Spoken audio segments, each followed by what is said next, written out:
My name is Connor Quinlan. In this review I'm going to be doing an updated review on the Nikon d80 and the Nikon d80 versus Nikon d40 and d40x and the d60 as well. Now the first thing you're going to notice here is that I no longer own a d80. This is the d300 here.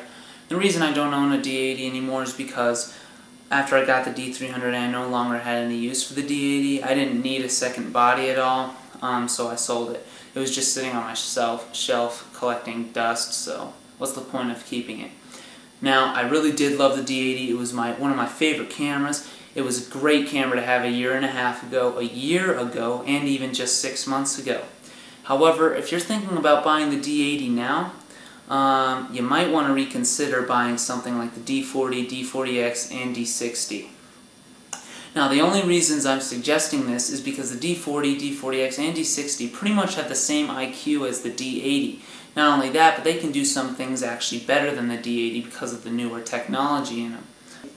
Well, mostly the d40 and the d40x are also a lot cheaper than the d80, and like I said, pretty much do the same things. However, the d80 does offer two special features that can apply to some photographers that may be really important to some photographers. The first is autofocus. The d80 has much better autofocus, much more precise, and more points. It's much better than the d40, d40x, or d60's autofocus point. And the second and probably more important thing that the d80 offers is that it's compatible with all Nikon lenses, whereas the d40 and the other cameras are not. They're only compatible with AFS lenses. So if you're considering a better autofocus system for sports and action, or if you're considering buying, or you already have, lenses that are non-AFS, then you definitely want to consider buying the d80. In fact, you probably want to buy the d80 because the d40 then won't be useful for you. Well, if those two features, however, are not useful for you, then definitely buy the d40, d40x, or d60. Because they're cheaper, they're easier to use, and they're really good for beginners. If you're a beginning photographer who's getting the first SLR ever, then definitely get the d40, even over the d40x and d60. The d40 is dirt cheap, has pretty much the same image quality as the d40x and d60. The only way you'll ever see a difference is if you print like 3-foot wide prints, which no one does that. It's easy to use, it's small, and it's just great. And not to mention, its low light image quality, like noise and stuff, is actually much better than the d80 too.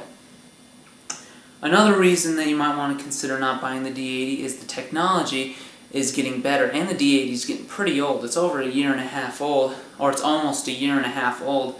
So the d80 is probably going to be replaced soon, probably by the d90 or something like that. Every other camera has so far, like the d200, the d2x, and the d40x has even been replaced by the d60 theoretically. So I have a feeling that the d80 is going to be replaced within the next few months by the d90. That's all speculation, of course, though. However, if you really do want a d80, and those two features that I mentioned earlier don't really apply to you, then you can probably buy a d80 used and you'll still get your money's worth out of it. If not, though, please buy the d40. It's a much better value and pretty much does the same things as the d80. Once again, if the two features that I mentioned of the d80 interest you and are going to be useful for you, then buy the d80. If not, buy the d40, d40x, or d60.